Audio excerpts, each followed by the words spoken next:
इस्लामी शासन मानवता के खिलाफ गंभीर अपराध कर रहा है। जो आंकड़े उन्होंने बताए वे झूठे हैं। वे कहते हैं 12,000 लोग मारे गए, जो पूरी तरह गलत है। उन्होंने 30,000 से अधिक लोगों को मार डाला है। अब आपसे और कोई बातचीत नहीं होगी। हम अब आपको लोगों के साथ जुड़ने के लिए नहीं कहेंगे। मैं कसम खाता हूं, ईरान की हर इंच जमीन पर हमारा जवाब इतिहास में दर्ज होगा। हम आपको जल्द ही दिखाएंगे। हम कोई दया नहीं दिखाएंगे। हम आपको ऐसी मौत दिखाएंगे जिसकी आपने कभी कल्पना भी नहीं की होगी। हम ईरान के बाहर सभी का धन्यवाद करते हैं कि वे हमारी आवाज बने। हम आपको देख रहे हैं। हम सब आपको जल्द ही ईरान में देखें। ईरान जिंदाबाद, राजा जिंदाबाद। यह पहली बार नहीं जब आयतुल्लाह खामेनी ने ऐसा किया है।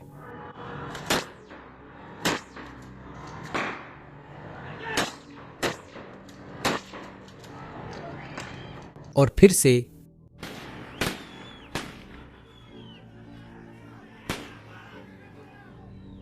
करीब 15 दिन से देश में इंटरनेट बंद है। बाहर सीमित जानकारी ही आ रही है। मृतकों की संख्या स्रोत के अनुसार कुछ हजार से 30,000 से ज्यादा तक बताई जाती है और लाखों लोग घायल हैं। लेकिन यह सिर्फ कुछ से सिर्फ शुरुआत है। देखिए, अगर आज प्रदर्शन बंद भी हो जाए तब भी हत्या नहीं रुकेगी, क्योंकि शासन इन्हें बहाने की तरह इस्तेमाल कर सकता है। ईरान अल्पसंख्यकों को खत्म करने का बहाना ढूंढ रहा है। कुर्द, बलूच, अरब, अजेरी जैसे अल्पसंख्यकों से आयतुल्लाह ने हमेशा नफरत की है और पिछले 40 सालों में सबसे ज्यादा नुकसान इन्हीं को हुआ है। वीडियो के अंत तक आपको समझ आ जाएगा कि यह हिंसा कितनी सुनियोजित और जानबूझकर है और क्यों। कई दशकों बाद ईरान के अल्पसंख्यक मतभेद भुलाकर आयतुल्लाह शासन को गिराने के लिए एकजुट हो रहे हैं। ठीक है, शुरू करने से पहले एक छोटी सी बात। YouTube पर ऐसे वीडियो एल्गोरिदम के लिए हमेशा जोखिम भरे होते हैं। अगर आप चाहते हैं कि यह कहानी ज्यादा लोगों तक पहुंचे तो आपका समर्थन जरूरी है, इसलिए कृपया सब्सक्राइब बटन दबाएं। ठीक है, चलिए शुरू करते हैं। ईरान में लगभग 99% लोग मुस्लिम हैं और इस्लामिक रिपब्लिक ने अपनी पहचान इस्लाम पर बनाई है। पिछले 2 हफ्तों में प्रदर्शनकारियों ने देश भर में 250 मस्जिदों, जिनमें 61 से ज्यादा तेहरान में, जला दी हैं। असल सवाल मस्जिदों के जलने का नहीं, बल्कि शासन की प्रतिक्रिया का है। आमतौर पर ईरान इस्लाम को चुनौती मिलने पर तुरंत प्रतिक्रिया करता है। वे तो यहाँ तक कर देते हैं कि मौत की धमकी तक दे देते हैं, चाहे यह विदेश में ही क्यों न हो। लेकिन इस बार ईरान में उनकी प्रतिक्रिया अजीब तरह से चुनिंदा रही है। राष्ट्रपति और सर्वोच्च नेता प्रदर्शनकारियों को आतंकवादी कहते हैं और हर जगह हिंसा और लोग सड़कों पर हैं। सरकारी मीडिया जली मस्जिदों व कुरान की तस्वीरें दिखा धार्मिक गुस्सा भड़काता है और जनता को प्रदर्शनों के खिलाफ करता है, लेकिन वे असली बर्बरता नहीं दिखाएंगे। रॉयटर्स रिपोर्ट के मुताबिक IRGC और सरकारी बलों ने अल्पसंख्यक क्षेत्रों में सबसे ज्यादा ताकत दिखाई है। एक ईरानी अधिकारी, जिन्होंने अपनी सुरक्षा के लिए नाम न बताने की शर्त पर बात की, ने कहा कि सबसे खूनी झड़पें और सबसे ज्यादा मौतें उत्तर पश्चिम के कुर्द इलाकों में हुई हैं। इन क्षेत्रों ने तेहरान के नियंत्रण का विरोध किया है और शासन ने इनके साथ खास क्रूरता दिखाई है। इलाम प्रांत के मलाकशाही में 3 जनवरी को प्रदर्शनकारियों ने IRGC के ठिकाने पर हमला किया। इन क्रांतिकारी गार्ड्स ने छत से भीड़ पर गोलियां चला दी। आप देख सकते हैं। हम शामिल होने के लिए अरे रुको।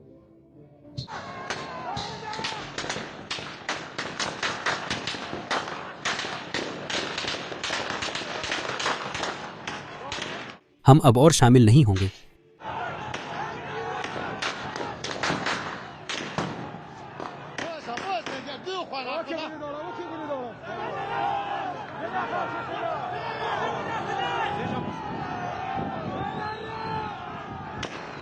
एक गवाह ने बाद में कहा, जिन्होंने उन्हें छत पर नहीं देखा, उन्हें लगा कि यह हवाई हमला है। लोग मर गए इससे पहले कि वे समझ पाते क्या हो रहा है। लेकिन लगता है कि यह खून खराबा भी काफी नहीं था। अगले दिन शासन बलों ने एलाम के मुख्य अस्पताल पर हमला किया, जहां घायल प्रदर्शनकारी थे। उन्होंने आंसू गैस छोड़ी, दरवाजे तोड़े और डॉक्टर नर्सों समेत सभी को पीटा, क्योंकि वे घायलों का इलाज कर रहे थे। कुछ दिन बाद यही सिस्तान बलूचिस्तान में हुआ। 9 जनवरी शुक्रवार को जाहिदान की मक्खी मस्जिद में नमाज के बाद उपासक बाहर निकलकर शासन के खिलाफ नारे लगाने लगे, लेकिन उन्हें तुरंत ही गोलियों की बौछार का सामना करना पड़ा।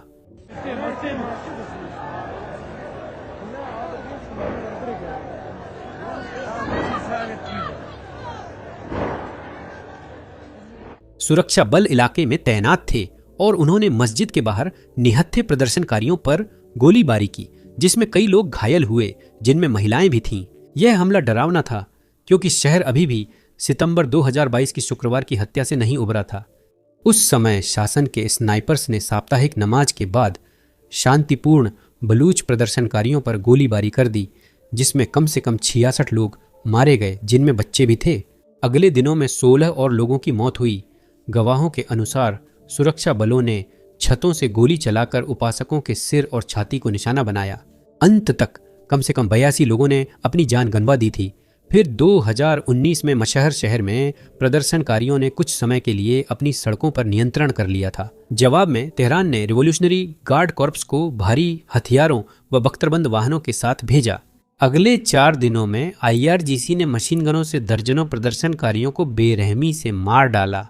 आधिकारिक रिपोर्टों के अनुसार माशर और उसके उपनगरों में एक हफ्ते में 148 लोगों की हत्या हुई।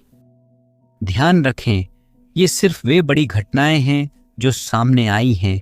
दुनिया अक्सर नहीं देखती वे सैकड़ों छोटी कार्रवाइयां हैं जो चुपचाप और मीडिया से दूर होती हैं। प्रदर्शनकारी सत्ता को चुनौती देते ही आयतुल्लाह खामेनी वही रणनीति अपनाते हैं। प्रदर्शनकारी नागरिक से तुरंत दुश्मन या अलगाववादी बना दिए जाते हैं। शासन इसी धार्मिक और कानूनी आधार पर हत्या करता है और 2026 में भी यही रणनीति जारी है। ईरानियों ने यह पैटर्न दशकों से देखा है। जब मध्य ईरान के फारसी बहुल शहर विद्रोह करते हैं, अक्सर इसका जवाब दंगा नियंत्रण, पुलिस कार्रवाई, आंसू गैस, लाठीचार्ज, गिरफ्तारियां और कभी कभी गोलीबारी से दिया जाता है। मुझे पता है यह क्रूर लगता है, पर कुछ जगहों पर इससे भी बुरा होता है। जावनरूद या जाहेदान में विरोध पर शासन बख्तरबंद गाड़ियों, मशीन गनों के साथ आता है और मोहल्ले सील कर देता है। इन दमन कार्रवाइयों में हजारों कुर्द, बलूच, अरब और अन्य अल्पसंख्यक मारे गए हैं। कल्पना करें कि आप ऐसी सरकार के तहत हैं जो भीड़, घरों या बच्चों के मोहल्लों में गोली चलाने के लिए हमेशा धार्मिक या सुरक्षा बहाना ढूंढती है। अगर ये बार बार हर साल हो तो आप भी हथियार उठा सकते हैं। कई अल्पसंख्यकों, खासकर कुर्दों ने यही किया। इसी कारण इन क्षेत्रों में पहले सशस्त्र आंदोलन हुए थे और अब कुर्द व अन्य अल्पसंख्यक 2026 के विरोध में नेतृत्व कर रहे हैं। खामेनेई सरकार अल्पसंख्यकों को क्रूरता से क्यों निशाना बनाती है, समझने के लिए इतिहास देखना होगा। ईरान को आमतौर पर फारसी राष्ट्र माना जाता है, लेकिन असल में ये काफी विविध है। फारसी लोग सिर्फ 51% आबादी हैं। तुर्किक अजेरी 24% हैं। ईरान की सबसे बड़ी अल्पसंख्यक कुर्द 8-17% हैं। ज्यादातर पश्चिम में केंद्रित हैं। अरब, जो मुख्य रूप से तेल समृद्ध दक्षिण पश्चिम में रहते हैं, लगभग 3% हैं और बलूच, जो दक्षिण पूर्वी जिलों में रहते हैं, वे लगभग 2% हैं। यह तो सिर्फ सतह है। आपके पास लूर, तुर्कमैन, कश्की, तुर्क, गिलाक, माजंदरानी भी हैं। कुल मिलाकर ईरान की 93 मिलियन आबादी में से लगभग आधी विभिन्न गैर फारसी अल्पसंख्यकों से संबंधित है। इन समुदायों ने सदियों से अपने अपने क्षेत्रों में रहकर अपनी अपनी भाषाएं बोली हैं और अक्सर अपने अपने धर्मों का पालन किया है। अधिकांश कुर्द, बलूच और कई तुर्कमेन सुन्नी मुसलमान हैं, शिया नहीं, जबकि फारसी शासक वर्ग शिया है। 20वीं सदी की शुरुआत में ईरान की राजशाही ने आक्रामक राष्ट्र निर्माण शुरू किया। इसका उद्देश्य एक केंद्रीकृत फारसी शिया राज्य बनाना था और जातीय विविधता को एक ऐसी समस्या के रूप में देखा गया जिसे संभालना है, न कि एक ऐसी सच्चाई के रूप में जिसे सम्मान दिया जाए। अल्पसंख्यक भाषाओं पर स्कूलों में प्रतिबंध लगा, स्थानीय संस्कृतियां हाशिए पर गईं और गैर फारसी पहचान को संदेह की नज़र से देखा गया। जब शाह को 1969 में सत्ता से हटाया गया तो कई अल्पसंख्यक समूहों को विश्वास था कि अब शायद चीजें बदल जाएंगी।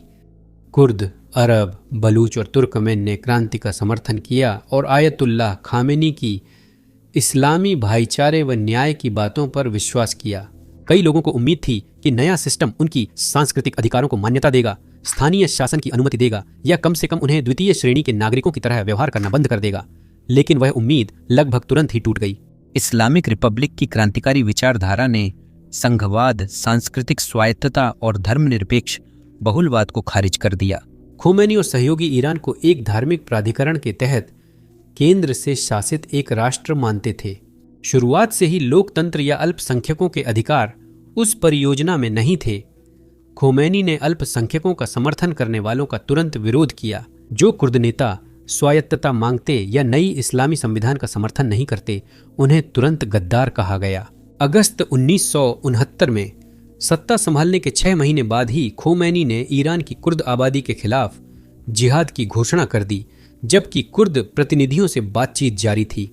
इससे 1979 से 1983 तक चला कुर्दिस्तान युद्ध शुरू हुआ।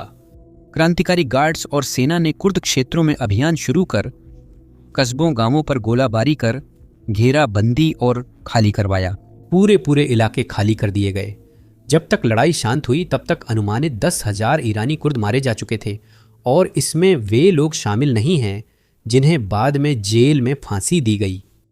दमन रोकने के लिए शासन ने एक मौलवी को कुर्दिस्तान भेजा जो फांसी देने वाले जज कहलाया। क्या आप अंदाजा लगा सकते हैं कि उनकी खासियत क्या थी? अगर आप सोच रहे हैं कि उन्होंने हजारों कुर्दों को मौत की सजा सुनाई त्वरित मुकदमों में जो सिर्फ कुछ मिनटों में खत्म हो जाते थे, तो आप बिल्कुल सही हैं। क्रांतिकारी अदालतें स्थापित की गईं, जहां मुकदमे अक्सर सिर्फ कुछ मिनटों में खत्म हो जाते थे। आरोपियों के पास न वकील होते थे, न असली आरोप, न ही अपील का कोई अधिकार। इन कार्रवाइयों में सनंदाज और महाबाद समेत कई शहरों में हजारों कुर्दों को मौत की सजा दी गई। फांसी इतनी आम थी कि रिपोर्ट्स के अनुसार फायरिंग स्क्वाड लगातार सक्रिय रहे। आघात और गहरे घावों के कारण मुख्य सशस्त्र प्रतिरोध दबने के बाद भी वह डर पीढ़ियों तक रहा। ह्यूमन राइट्स वॉच की रिपोर्ट में सामने आया कि राज्य ने कुर्दिस्तान युद्ध और बाद में 271 से ज्यादा कुर्द गांव जानबूझकर नष्ट किए। विद्रोह दबाने के बाद भी शासन ने अपनी क्रूरता को संस्थागत ही रखा, नरम नहीं किया। मुख्य कुर्द विद्रोह के सिर्फ 1 दशक बाद ईरान सरकार ने शेष कुर्द वंश पर फिर सैन्य अभियान चलाया। 100 से ज्यादा गांवों पर बमबारी की और 2 लाख सैनिकों ने कड़ा मार्शल लॉ लगाया। आप यकीन नहीं करेंगे कि IRGC ने अल्पसंख्यकों का कत्लेआम करने के बहाने ढूंढने के लिए किस हद तक कोशिशें की। उदाहरण के लिए 1980 के दशक के क्रूर ईरान इराक युद्ध के दौरान अल्पसंख्यकों पर बिना किसी ठोस सबूत के शक किया जाता था। तेहरान की प्रचार मशीन अक्सर कुर्द और अरब कार्यकर्ताओं पर सद्दाम हुसैन या पश्चिमी ताकतों से मिलीभगत का आरोप लगाकर उनके दमन को सही ठहराती थी। बलूच, जो अधिकतर सुन्नी हैं और पाक अफगान सीमा के पास रहते हैं, हमेशा सुरक्षा के लिए खतरा माने गए। कई बलूच कार्यकर्ताओं और यहाँ तक कि ऐसे सुन्नी धार्मिक नेताओं को भी, जिनका राजनीति से कोई लेना देना नहीं था, तस्करी या तथाकथित राष्ट्रीय सुरक्षा से जुड़े अस्पष्ट आरोपों में जेल में डाल दिया गया या फांसी दे दी गई। बहाई समुदाय को 1980 के दशक में धर्म के कारण भारी उत्पीड़न झेलना पड़ा और 200 से ज्यादा बहाई लोगों को फांसी दी गई। जो बचे उन्हें शिक्षा, रोजगार और कानूनी अधिकारों से वंचित कर दिया गया क्योंकि शासन ने उनके धर्म को गैर कानूनी करार दिया। अली खामेनी शुरू से वहां थे, पहले वरिष्ठ मौलवी, फिर 80 के दशक में राष्ट्रपति और 1989 से अब तक सर्वोच्च नेता। शायद 2026 में खामेनी दशकों के खून खराबे का हिसाब चुकाएंगे क्योंकि कुर्दिश बल उनका सबसे बड़ा खतरा बन रहे हैं। इस बार विरोध जातीय विद्रोह से नहीं बल्कि अन्य विद्रोहों की तरह आर्थिक पतन से शुरू हुए। दिसंबर 2025 के अंत में ईरान की मुद्रा गिर रही थी, कीमतें बढ़ रही थीं और आम लोगों की जिंदगी मुश्किल हो गई थी। मुख्य बाजार बंद हुए, हजारों लोग सड़कों पर आए और कुछ ही दिनों में कई बड़े शहर भी जुड़े। शुरुआत में अल्पसंख्यक क्षेत्रों ने ज्यादातर दूर से ही देखा।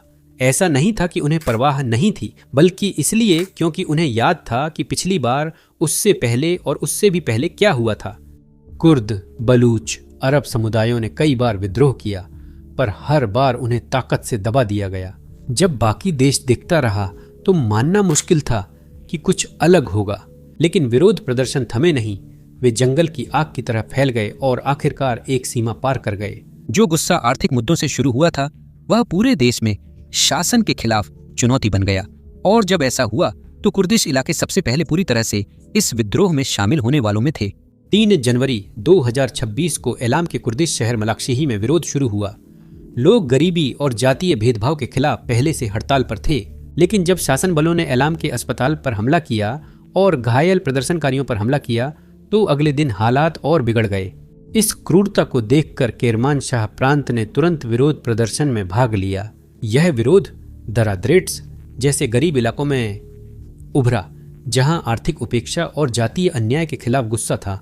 फिर वह पल आया जिससे शासन सड़कों पर होने वाले विरोध से भी ज्यादा डरता है। 11 जनवरी 2026 को ईरान के 19 जातीय समूहों और अल्पसंख्यक संगठनों के गठबंधन ने संयुक्त घोषणा जारी की। आधुनिक ईरान के इतिहास में यह पहले कभी नहीं हुआ, न राजशाही में न क्रांति के बाद।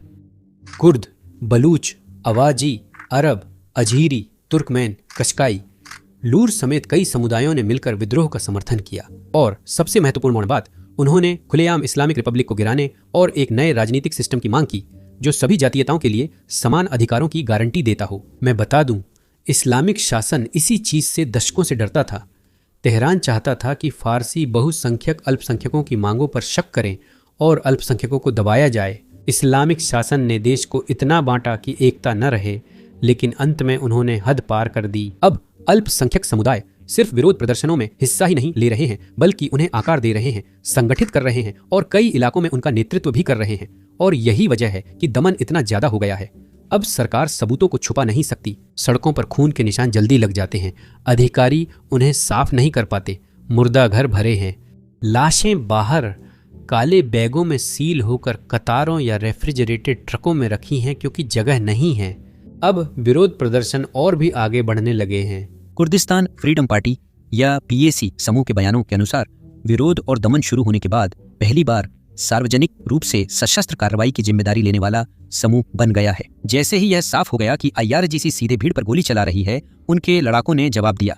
यहाँ उत्तरी इराक से एक वरिष्ठ पीएसी नेता ने एक इंटरव्यू में क्या कहा, जब पता चला कि आईआरजीसी ने प्रदर्शनकारियों पर गोली चलाई, हमारी इकाइयों ने इलाम, केरमान, शाह फिरास्कू में सशस्त्र कार्रवाई कर शासन की सेनाओं को भारी नुकसान पहुंचाया। वैसे पीएसी आम नागरिकों का हताशा में बंदूक उठाने वाला समूह नहीं है। इसके कई पेशमर्गा लड़ाकों ने आईएसआईएस से लड़ते हुए असली युद्ध का अनुभव हासिल किया और सीखा कि गोलाबारी के बीच छोटी मोबाइल इकाइयों के रूप में कैसे काम किया जाता है। अब ईरान की सेना को इसी तरह के गुरिल्ला अनुभव का सामना करना पड़ रहा है। यह देखकर सिस्तान बलूचिस्तान के बलूची उग्रवादियों ने भी लड़ाई में शामिल होने का निर्णय लिया। प्रदर्शन से कई हफ्ते पहले ही कई सुन्नी बलूच विद्रोही गुट मुबारिजून फ्रंट नाम के नए संगठन के तहत एकजुट हो गए थे। सिर्फ इतना ही नहीं, उन्होंने यह भी चेतावनी दी कि वे पलटवार करेंगे। 10 दिसंबर 2025 को बलूची फ्रंट ने काश के पास आईआरजीसी बेस पर हमला कर 4 रिवॉल्यूशनरी गार्ड सैनिकों, बोडची गार्ड सैनिकों को मार गिराया और कई घायल की। इन लड़ाकों ने 7 और 10 जनवरी को फिर एकजुट होकर पुलिस काफिलों पर हमला किया। जिन निहत्थे प्रदर्शनकारियों पर सामूहिक गोलीबारी हुई थी, वही नरक। अब आम प्रदर्शनकारी भी ऐसे जवाब दे रहे हैं जो पहले सोचा नहीं गया था। पश्चिमी शहर एलाम में 12 जनवरी को भीड़ ने एक आईआरजीसी कर्नल की पीट पीट कर हत्या कर दी। ये आत्मरक्षा के स्वतः स्फूर्त कृत्य हैं जो गुस्से और हताशा से उपजे हैं। शासन के लिए ये आतंकवादी अलगाववादी कथा को मजबूत करने का बहाना है। खामेनी के अधिकारियों ने इन घटनाओं को विदेशी समर्थित विद्रोह का सबूत बताया। राज्य मीडिया, खासकर तस्नीम न्यूज जो आईआरजीसी का मुखपत्र है, ने चेतावनी दी कि कुर्द गुटों ने राज्य के खिलाफ युद्ध के मैदान के चरण में प्रवेश कर लिया है। फार्स न्यूज ने इससे भी आगे बढ़कर दावा किया कि पीजेएसी, एक और कुर्द उग्रवादी समूह, ने केरमान शाह में आईआरजीसी के 8 सदस्यों को मार डाला और एलाम में एक पुलिस अधिकारी को स्नाइपर से गोली मारी। पीजेएसी ने खुद सार्वजनिक रूप से किसी भी हमले की पुष्टि नहीं की थी, लेकिन तेहरान स्पष्ट रूप से इतना घबराया हुआ है कि उसने भारी नुकसान को स्वीकार कर लिया है। अब दशकों बाद तेहरान की विशेष सेना हर जगह एक साथ नहीं रह सकती। एक ईरानी अधिकारी ने नाम न बताने की शर्त पर स्वीकार किया कि शासन मूल रूप से 2 मोर्चों पर लड़ रहा है, एक प्रदर्शनकारियों के खिलाफ और दूसरा सशस्त्र विद्रोहियों के खिलाफ। स्थिति बहुत खराब हो गई है और हालात बिगड़ रहे हैं। 14 जनवरी को रॉयटर्स ने रिपोर्ट किया कि लीक सुरक्षा आकलनों के अनुसार कुर्द अलगाववादी समूहों ने ईरान से इराक में घुसने की कोशिश की।